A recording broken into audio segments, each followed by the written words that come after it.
Welcome back to the Lift Free and Diet Hard podcast. I'm your host, Andrew Coates. Join me along with industry leaders and friends on a quest to get more people through the gym door and eating and living healthier. Join me where evidence meets empathy while rejecting fitness industry fads and extremism. Let's begin. Don Saladino, my friend, it has been way too long. It's great to see your smiling face. For those watching on Spotify, you can see Don. For the Apple listeners, guys, I'm sorry, just audio. But you can go to Don's page. You can see that, like, just great hair, great smile, charismatic human being. There we go, right? Man, I love you, brother. Andrew, you're my wife said it. You're one of the good ones in the industry. Everyone you're connected with loves you, only has great things to say about you. And but I think it's because you're unselfish and you're always extending yourself for others, which is it's a lost art. It's how I built my career, and to see you doing that makes me happy and makes me proud. Appreciate it. You know what? I'm going to do a quick shout because I'm speaking at Raise the Bar in Dallas, February 21st and 22nd, and I'm actually going to build my presentation around that very concept. It's selflessness, playing the long game, and a lot of the tactics that go into this stuff. And I guess it is a leap of faith, but it pays off tenfold. But we are going to talk to the everyday person. And so a little context. I mean, I'm trusting that most of the audience knows who you are, but you're a very successful fitness entrepreneur. You're a former longtime gym owner in Manhattan. And yes, as we talked off air, you do get a lot of attention because you have worked with a lot of high profile celebrities like Ryan Reynolds, Blake Lively. You started with Hugh Jackman. It feels like it's half the Marvel Cinematic Universe, but you're also not defined by that. And I think one thing that shines through your media is you're a devoted family man. Yeah, 100%. That's most important. I mean, I've been married to my wife, Melissa, now for 18 years. We've been together 21 years. I'll be 48 in April. So, I met her, and she moved across the country for me. And we were married a few years later, started a family. My daughter, Amelia, now 17, looking at colleges. She's going to go study theater. And my son, Donnie's an athlete, into some theater. He's fantastic. He's 16 years old. So it's fun now to be at that stage in my kids' life where they're, of course, I'm always their parent. I'm always going to be their parent, but we go out, we have a good time with them. Like, they're our friends. Like, we're at dinner, the four of us are laughing. We got 3 awesome dogs. And I just feel like we got this great little household of just great energy.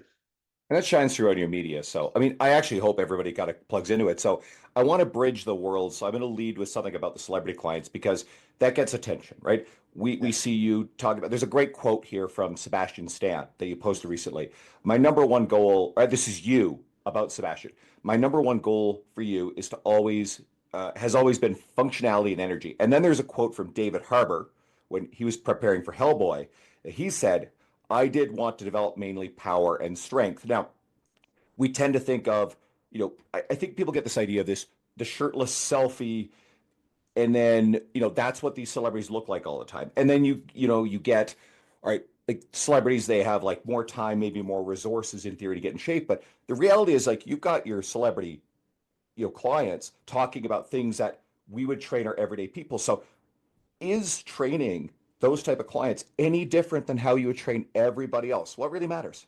No, it's a great question. I try and almost change a lot of their ways of thinking in the sense of, and let me back up for a second. The celebrity world, what people don't realize is that when someone gets into great shape, like Brad Pitt, who I've not worked with, Brad Pitt gets ready for, everyone talks about Brad Pitt Fight Club, or Brad Pitt Troy. There's a reason why he trains to look like that for that role. And then does he fall out of shape? You could call it that, or does he have to transition into a physique that's believable for the roles that he's in, right? And that's what a lot of these actors, a lot of the real actors, right? That's what they're always fearful of. If they turn around and they get into this incredible shape and their body just looks beautiful and lean and symmetrical, that's not believable if they're playing a college professor, right?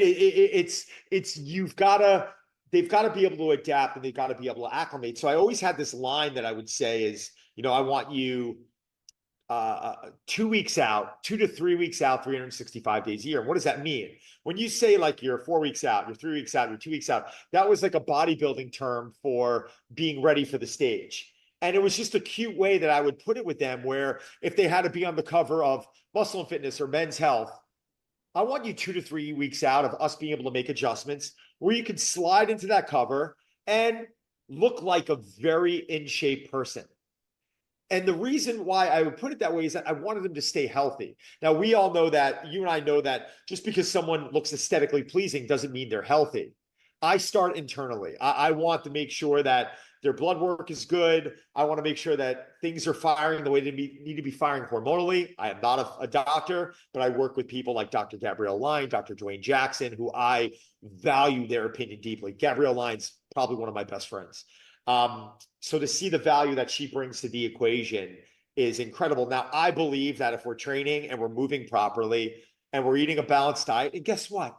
Going out and having fun, maybe having a drink once in a while, if that's what you want to do, or having pizza or having ice cream and not abusing it. A lot of these people that I work with stay in a really good place all year long, where sometimes the role might require them to put on body fat. It happens sometimes, right? Liev Schreiber came to me after one of the Ray Donovans, and he had to get ready for a movie called Chuck. It was the Chuck Wepner story, which was technically where Stallone got the Rocky story from, right? Chuck Wepner was the boxer that Rocky was based off of. And when Liev Schreiber showed me what Chuck Wepner looked like, he looked way worse than Liev. So Liev's like, the question was interesting because he's like, I don't want to stop training. I feel good. I enjoy boxing, which is he didn't do with me, he did with his other trainers. And I want to continue to resist it, to weight train. I want to continue to feel good. What do I do? So yeah, maybe we start transitioning his workouts a little bit differently.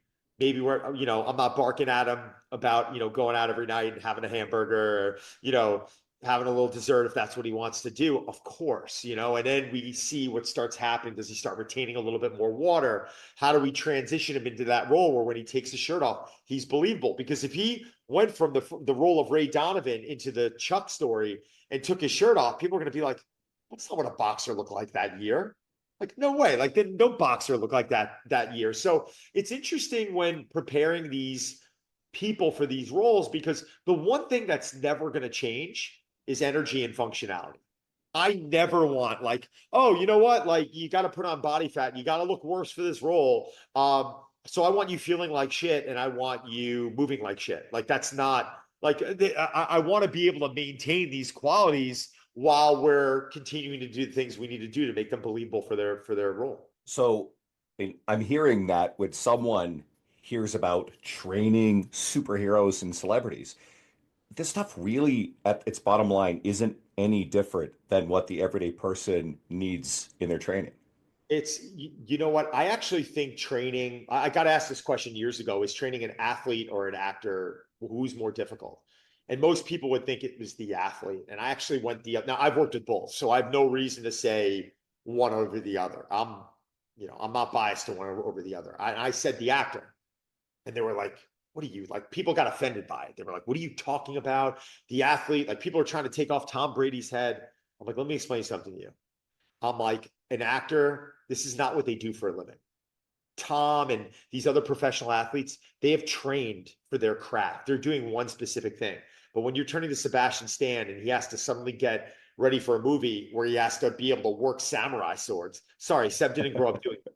Right. And then right when that movie's over, he's got to go into a completely different role in a completely different time zone. Going back to Liev again, Liev Schreiber. Liev would be shooting roles during the week in New York City during the day. I remember Wednesday, Thursday, Friday, and then had to go right into an overnight shoot Friday night, an overnight shoot Saturday night, and an overnight shoot Sunday night. This is when, his wife at the time, Naomi Watts, was in, I think, Europe, shooting another movie. So now he's playing Mr. Mom with two kids. He's got to shoot during the day, and then he's got to immediately go into overnight shoots. Sorry, Tom Brady didn't have to do that. Tom knew when his games were. Maybe it was every Sunday or maybe occasional Monday night, whatever it was. He knew maybe he was looking at film on Monday or taking the day off. He knew it was PT. He knew it was practice. He knew what time zone he was in at what week of the year. You can plan for that. And then they get time off in the off season. Regardless whether they're practicing or not, it's different. These actors, it's crazy.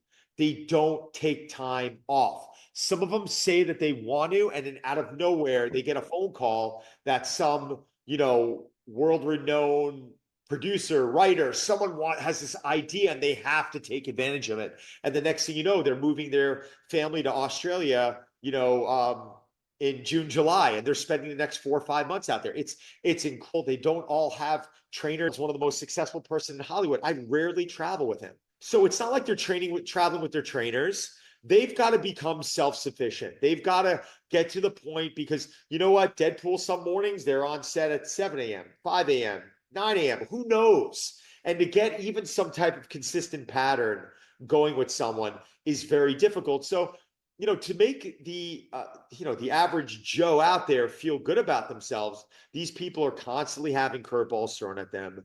Just because they're making a lot of money in a movie doesn't mean they have these luxuries that, many, do they all have chefs? I'll tell you right now, I don't know if I'm working with any actor that has a chef right now. Like a lot of them are doing meal prep services, which a lot of us, I can afford. I do it. And, there's so much volatility in their schedule that I think the thing that I teach them to do is become malleable. And I'll kick it back to you. Just one last point I want to make. It was the right before the new year, which was very recent. I got on the phone with a friend of mine who's a Secret Service agent, and I said to her, and I said, "Listen, last year, how many days did you wake up and say to yourself, no problem? I got like this is She's got a child, she's got a husband, she's got a job, she's constantly on the radio, TV, whatever it is. How many days you wake up and you feel fantastic and just felt like you had control of your schedule?" And she started laughing. And she's like, "None." It's like, and I started, but does that sound extreme? Yeah, maybe it's a little extreme. And that's our goal for this year is to get her feeling better more days. But there was always a level of stress. She's, a new mom is going to be up with their child a lot at night. And then suddenly she's got to go to work. And then suddenly she's trying to train. And then out of nowhere, she's got to hop on a plane and go to Texas to cover some story or whatever it is. It's very challenging. So what I try and teach everyone is how to be malleable and how to deal with those days where, things aren't perfect. It's so easy when you're home and you're able to sleep in and you're like, "Oh, I've got nothing today." That's when it's easy. How do we deal with the other days? It sounds like it dispels the myth that I think people build up in their minds about how easy and all the advantages these celebrities have. And let's not, some of them definitely have access to a lot of money and they certainly have access to certain resources, but it's not this free, every day is stress free. You have all this abundance of time. You can work out for 4 or 5 hours, which is ridiculous anyway. It's a cop out. It's a cop out from a lot of people because guess what? They can take off, a lot of them. A lot of them can call into their firm and say that they're sick.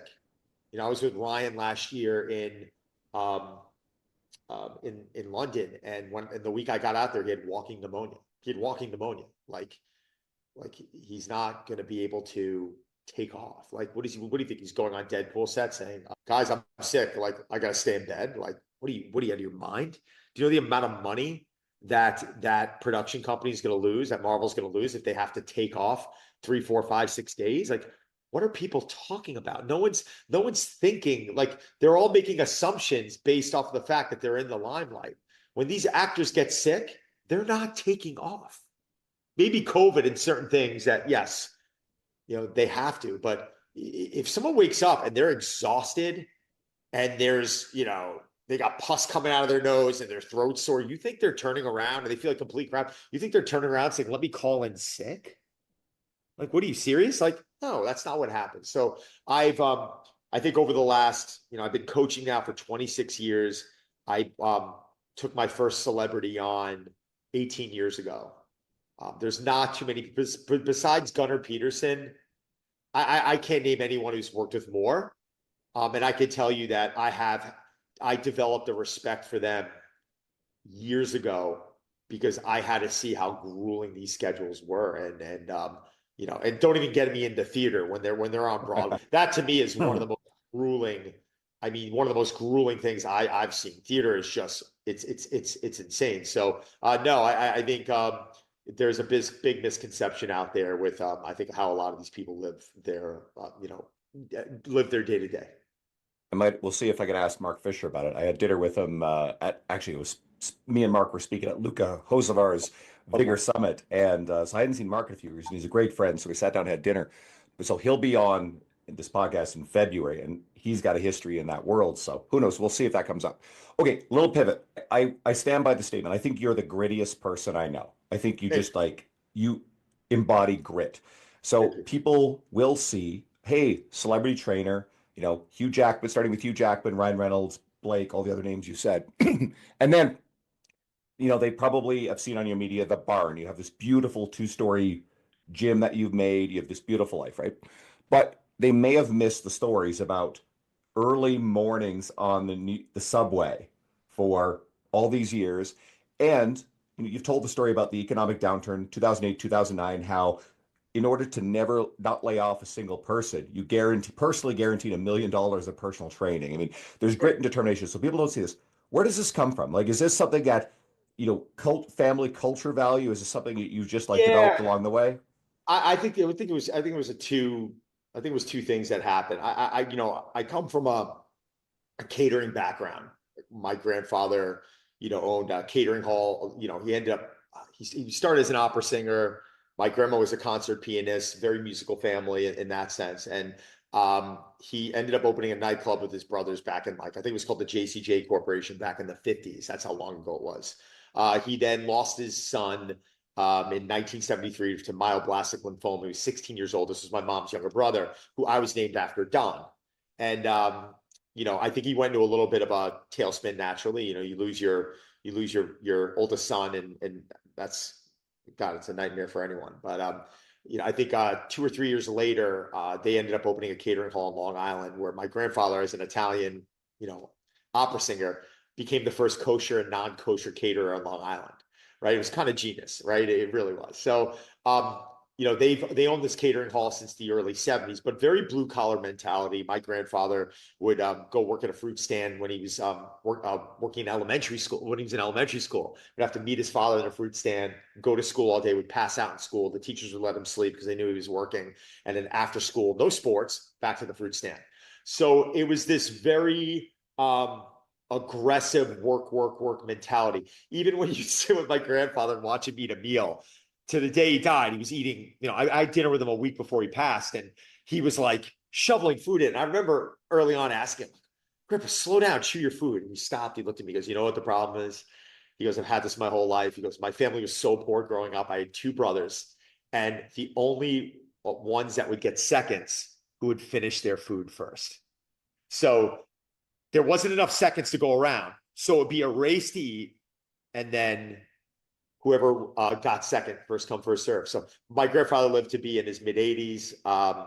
One of my mentors, just an incredible person. But I think watching that mentality early on, I think coupling that with, I had a bad hearing problem and stuttering problem in the second grade. I had to have surgery, Mhm. something I really struggled with. It was really at the time I was looking at it like I was, deformed.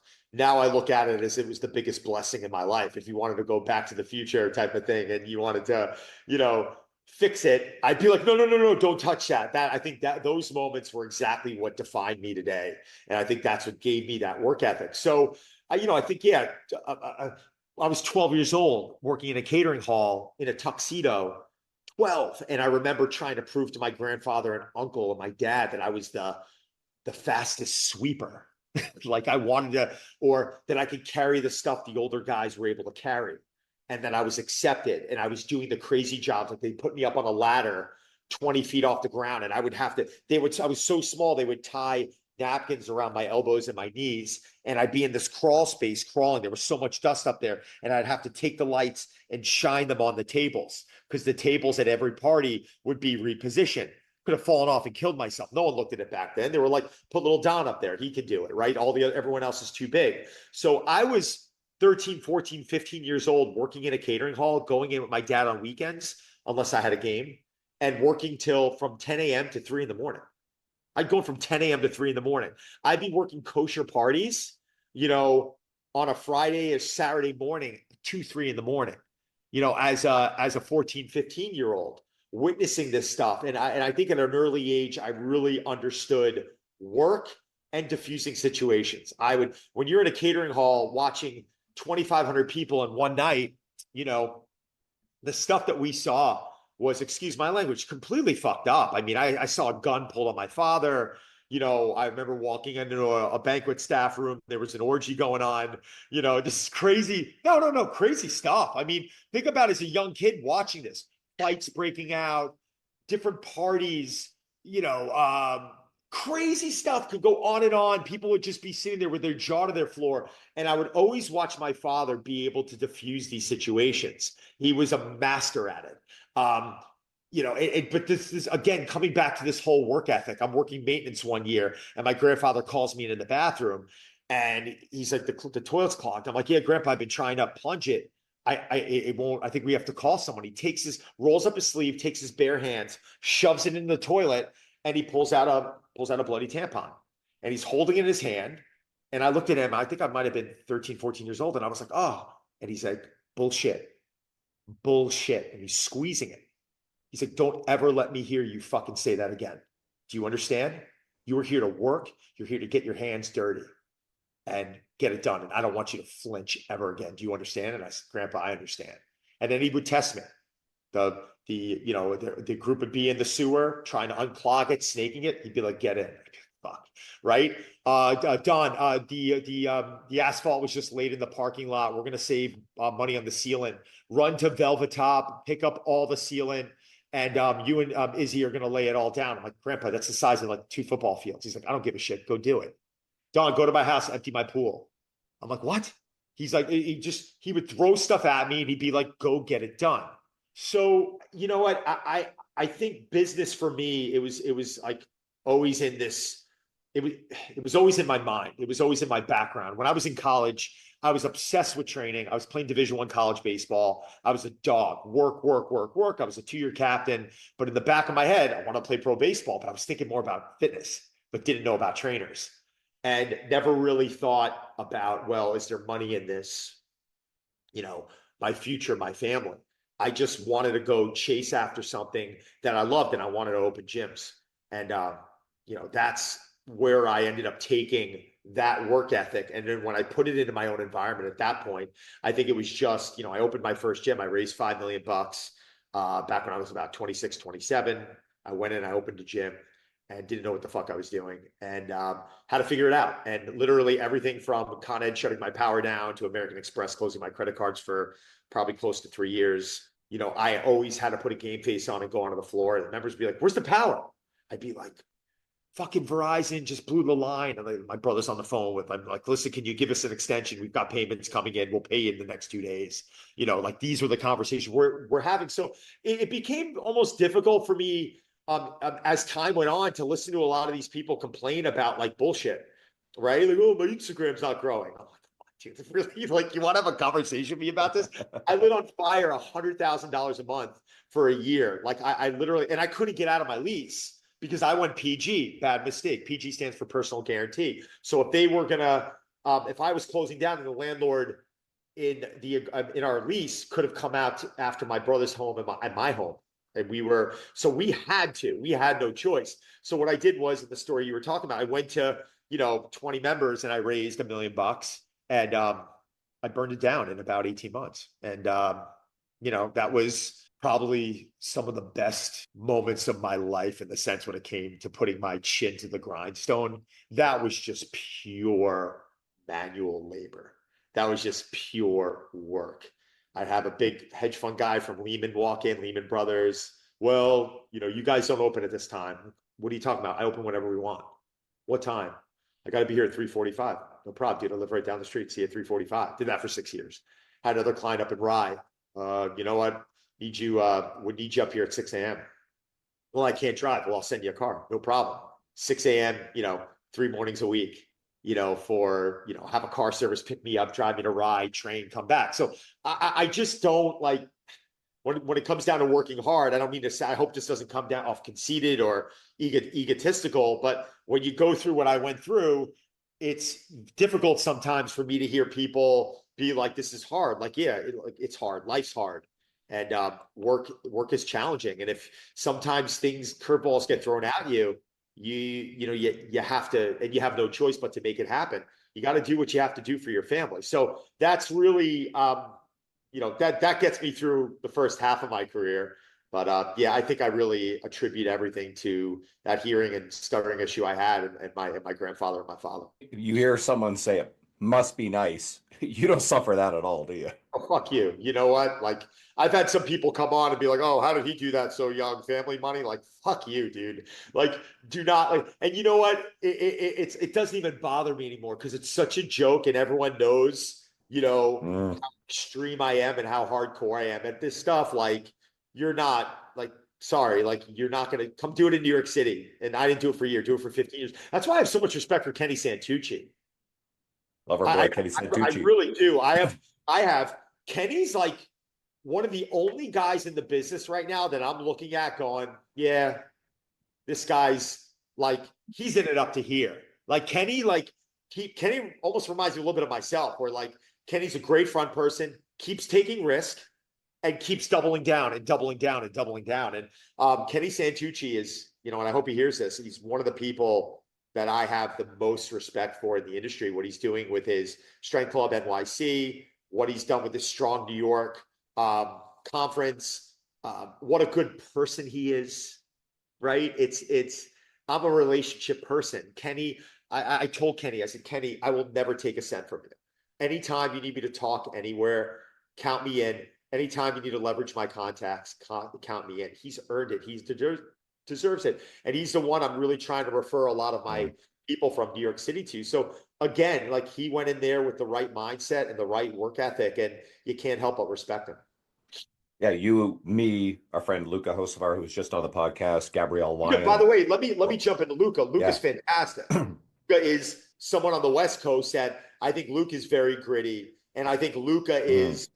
Luke's one of these people who is figuring it out on his own. Right now, he's got a great woman, and he's going to be a dad, and he's got his brick and mortar, and he's rolled off into some digital. And Luca's another one that I look at, and I'm like, wow, like these are the people that I think make me proud to be in the industry I'm in, and these are the ones that I want to be a reflection on what it is we do.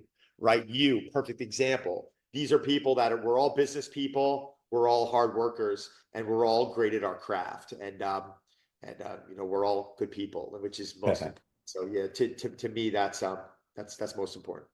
And this probably to some of the listeners sounds like, well, oh, this sounds like kind of coach fitness career stuff again, right? Which is the old format of the podcast. But the reality is this stuff is every day. This is grit and determination. It doesn't matter what you're doing in life because everybody has something that they have to grit their way through. So I hope, like, I'm hearing all this, I'm going, and Luke is a great example of this. Like sometimes when I'm feeling a little tired or like, wow, man, like I've got all these things to do, and I look at it, how the fuck does Luca do all this stuff? I'm like, nah, man, I got more of the tech. I'm not tired. The work's got to get done. It's called being responsible. It's something I'm trying to, teach my children also. There's one, I was getting interviewed on a podcast, I think it was months ago, and they's like, well, describe one word for your children. And listen, put love aside. Come on, man. I love my kids more than anything. When you become a parent, you understand what it really means to love something more than yourself, right? Like, if this is my children, I would take a bullet for you. I would.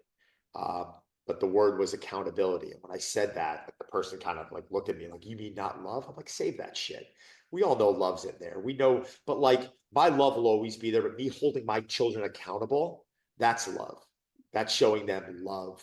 That's showing them that why am I holding them accountable? Why was I, on my son about not bringing out the garbage the other day, or my daughter about not doing the dishes? Do you think I want to do that after a long day? Do you want to think I want to sit there and reprimand them? No. I have a great relationship with them. They're great kids. Why do I want to do that? That word accountability is so important. As a parent, it is my job to help mold them into being able to one day say, I'm always here for you. Anything you need, but now it's your turn. And I want to make sure that when they go off into the real world, when my daughter goes off to college next year, that she knows how to stand on her own 2 feet. But she knows she can call dad, and I'll be in a car or on a plane to go help her. God forbid anything happens. But I need my children to be able to stand on their own 2 feet. That's going to come through accountability. Relationships are massive for you. It shines through all your media, everything you've been talking about here. And I was going to actually ask about this. So, how do you strike that balance between, because you're grit and determination, you're the guy who is when you're traveling. you're getting your cardio in. It's a non-negotiable. You do your zone two. And I just had Alyssa Olenek on with an episode about zone two if people want to hear it. But then there's like all the family stuff. Like, does your dedication to your fitness, does it sometimes mean trade-offs, or is it actually something that enhances your ability to be there for everybody? Yeah, it's obviously family comes first no matter what, but I prioritize my fitness over, no, I'm getting my workout in. Like when I go to Disney, if I take the kids to Disney, I'll get up at 4 or 5 in the morning. I don't miss.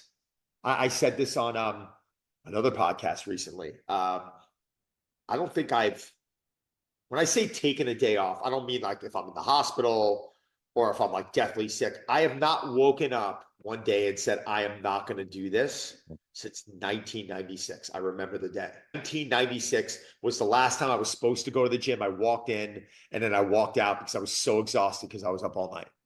That was the last time I didn't do it. Now, yes, being in the hospital, even when I shattered my ribs, broke my knees, broke my hands, my feet, like I've done it all. I'm still training.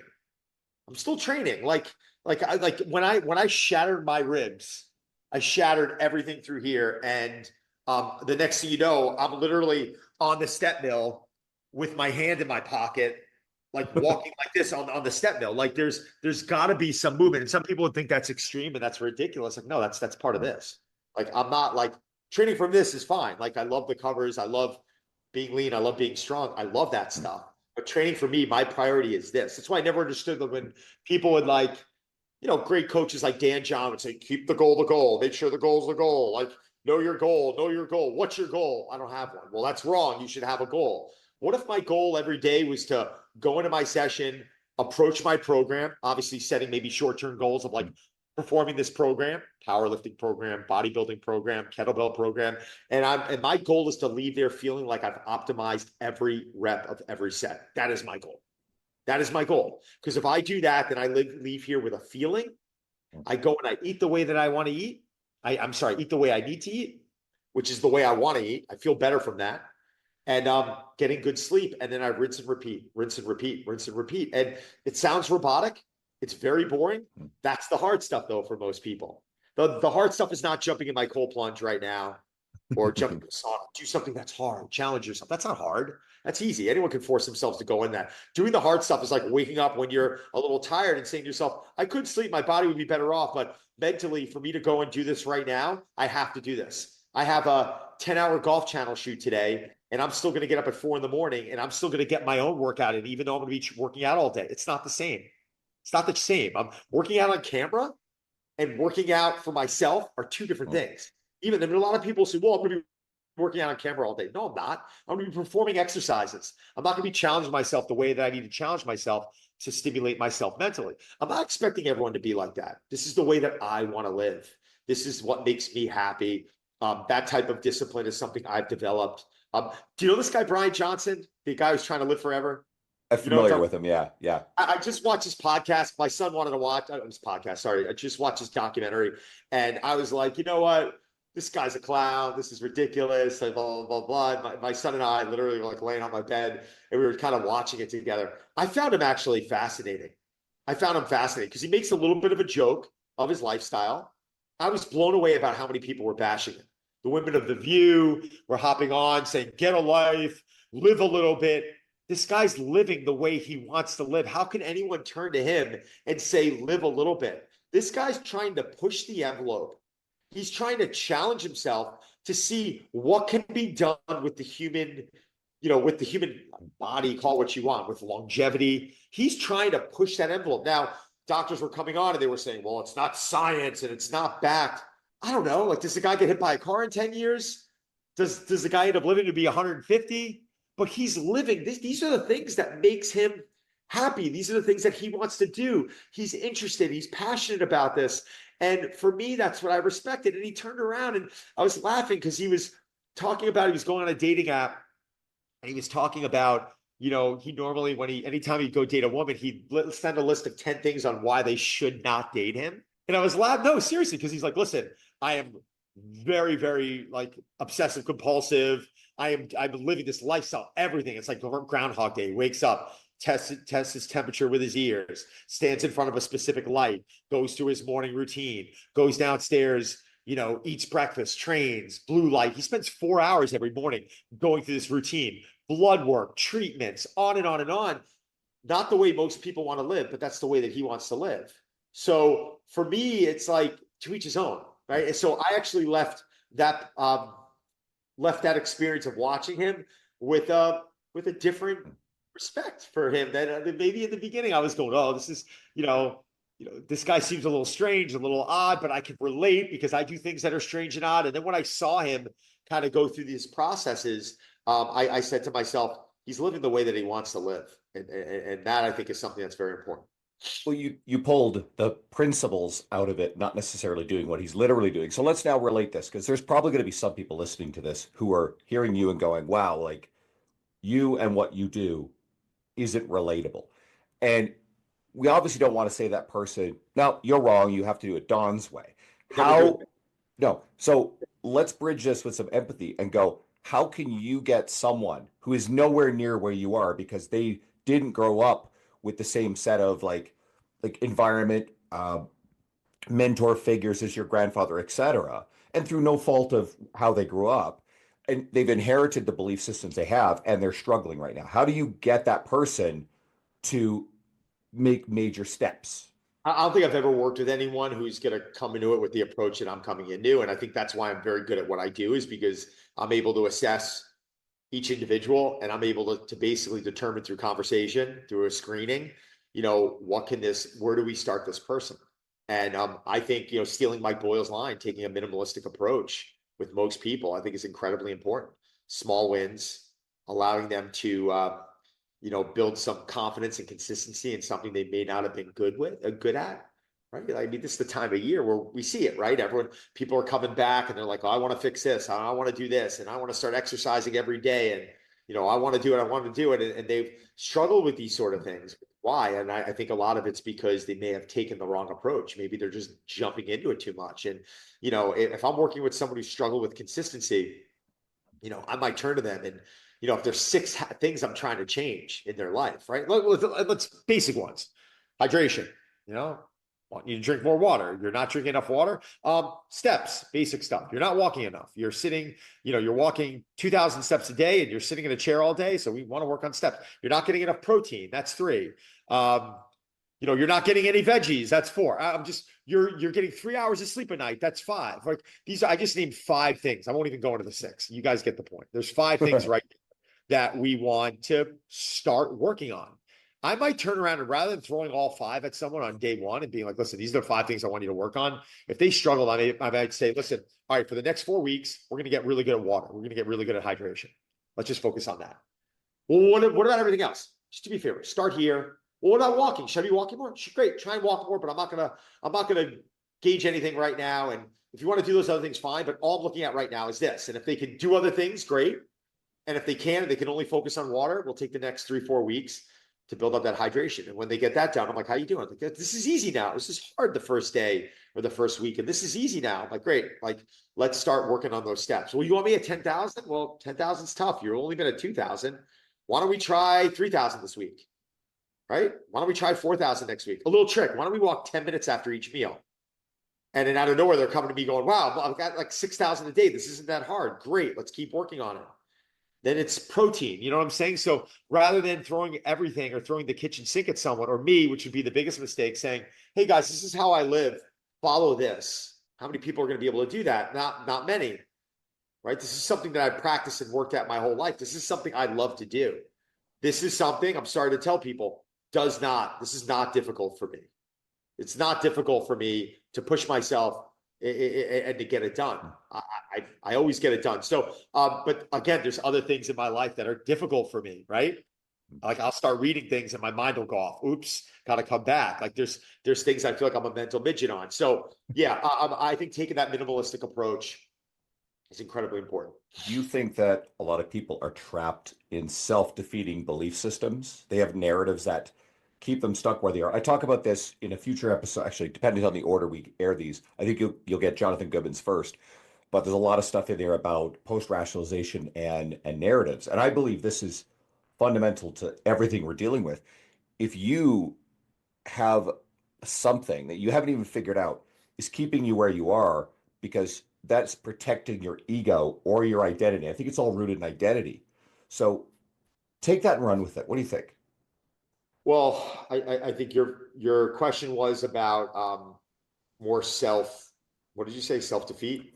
Self-defeating belief systems. Self-defeating belief systems. I heard it recently. One of my challengers in my group, the woman had one of her most consistent months, and what she's saying is, she goes, "Yeah, but I was like half-assing the workouts," and I was like, "God, I'm like, look at you, like it's the first month you've completed, and you're pointing at the negative. Like, why? Like why? Like, and I'll tell people, I'm like, on a day where you go in and you're not feeling like doing it, dog it, dog it. Seriously, like that's go in and go through the motions, half-ass it. I don't care.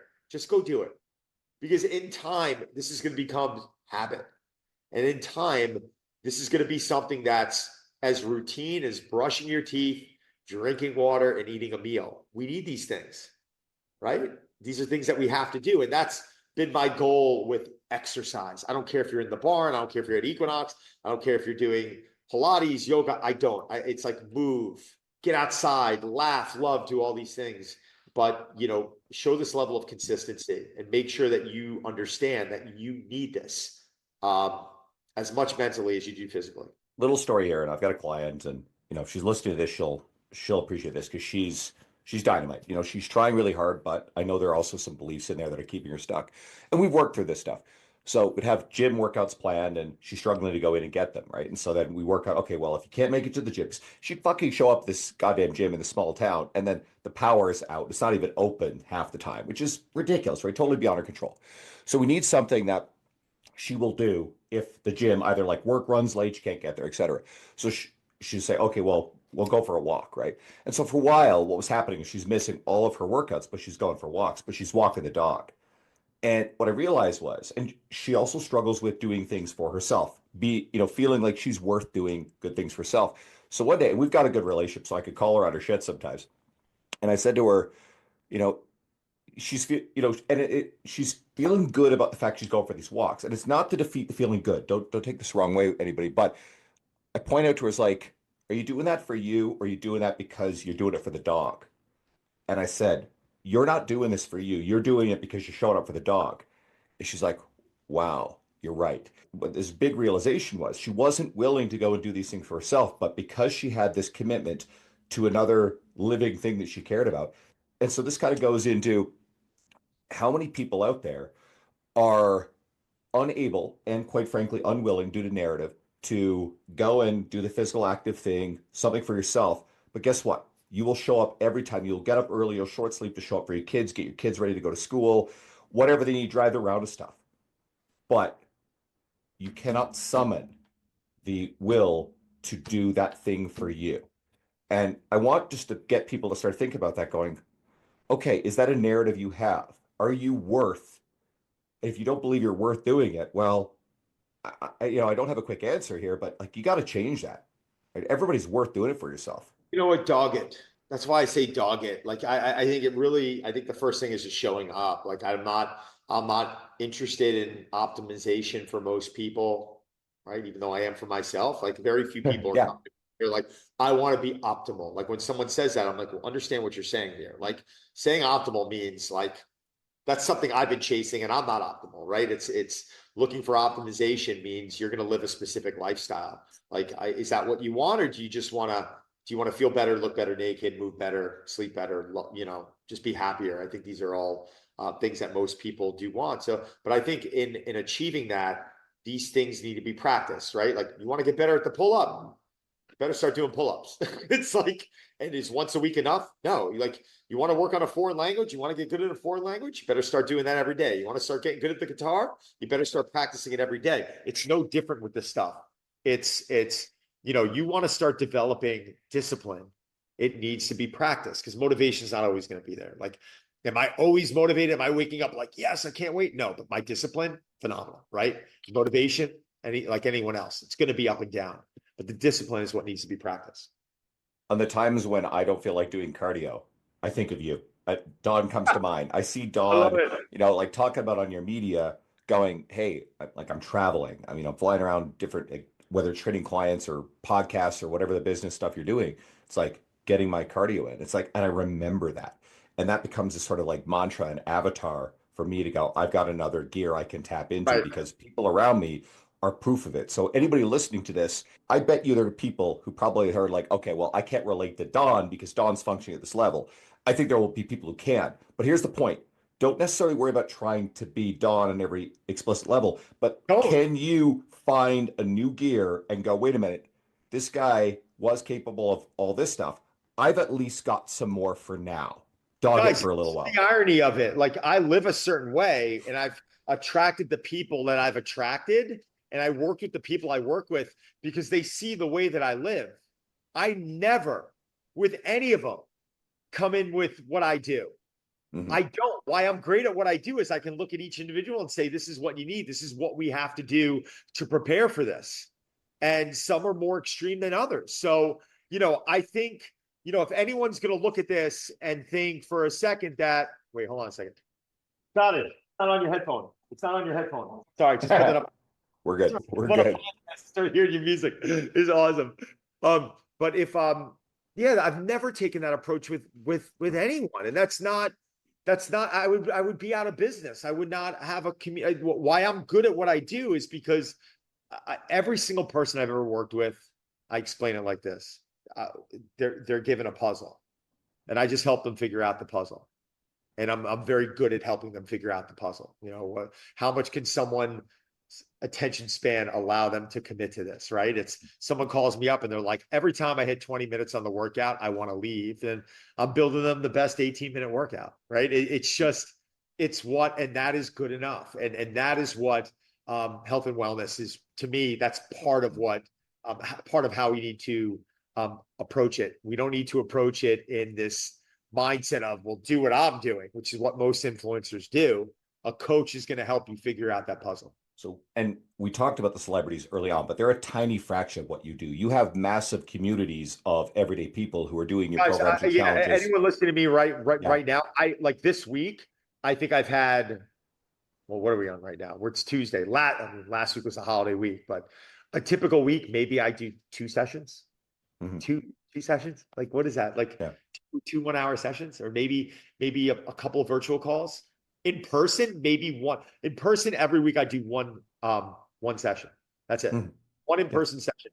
And I do some virtual. Everything else is my online community. Everything Yeah. else are the brands I work with and the companies I'm partners in. And I'm writing a book right now that which is great. Or we just signed a deal with Countryman Press. Ryan Reynolds is writing the forward. Charles Mhm. Thorpe is my ghostwriter. I partnered with him. He's a friend of mine for 15 years, writer for Rolling Stone magazine, Men's Health, Men's Journal, Men's Fitness. He's known my voice for a while. So the book is going to be called Super Strong, self-improvement book, and it should be out end of this year, early next year. Super excited about that. I've got a podcast right now, Joanna and Chip Gaines from the Magnolia Network. Right. They are producing my own podcast. We just shot episode 1 in Waco, Texas. They have an incredibly successful business, and we become very close. And we just shot the pilot out there, and now we're going to start rolling out these episodes. And again, I partnered up with them because they're incredible people. They've got an incredible network, and they've got a team that can now help produce and distribute this, where I'm able to come in and do what it is I need to focus on. So that's something that's taken me years to understand. That's a lot of times it's good to partner up with people, right? It adds value to it. So I've got a lot of projects, and but no matter what, I'll always be a coach at heart. I love it. I look up to you. Obviously, you've been a great mentor and friend to me. So thank you. It's why I want to share you. Everybody can follow you at Don Saladino on Instagram. You're like our buddy Luca. You actually get your own name, right? There's just like you were the first one, which is super cool. I love it. I love Luca too. He's great. Andrew, man, keep up what you're doing. Like I said, I think we were talking earlier about did I back off the speaking last year? I think at a certain point in your career, you got to start making decisions where you're going to Mhm. put your time. But there's certain people that if they called me, I'm always going to come running as long as I don't have something booked in advance, and you're one of them. So always keep me up to date on what's going on in your life, right, brother? Quote, gets off the plane for the 2023 version of my conference. Gets off the plane, I'm picking you up in my Jeep, and big smile, going, Andrew, only for you am I flying to Edmonton, word for word. It's great. So, I is there like anything else? Edmonton. You guys had a great time here. Is there anything else you want to draw people's attention to? Anything you're doing right now? Um, Honestly, like you can always check donsaladino.com. I always got cool stuff, challenges. I launch every month. Online programming. I got 30 programs. I've got on my site. This podcast is going to be great. This book's going to be a lot of fun. Got some great speaking engagements coming up. I've got some great collaborations with some wellness hotels. I'm going to Shaw in Mexico in a few weeks. A week or two after that, I'll be in Dubai for a week. Um, I got a trip to Switzerland, Austria again this year. Bunch of travel coming up, but again, it's like when I'm home, I like my bubble. I like being around my family and my dogs. I love training, and that's it's a balance. I appreciate having you on. Everybody listening, I hope you are enjoying the new approach to the podcast. My goal is to get this in the hands of more people, right? Like the everyday person, the coaches You know how along I for the can, ride. I know you guys Let are me know loving how it. I can help. Get me the assets, and we'll promise to put it up in stories. All right. I'll have it all up there for you. But everybody listening, take it, share Don. Like if you're inspired by Don, share him with someone in your world, that go-getter who you think, hey, they're gonna really love Don his messaging. I appreciate you all listening. I want to hear from you. Shoot me messages on Instagram about what you think about this so far. And Don, thank you, my friend.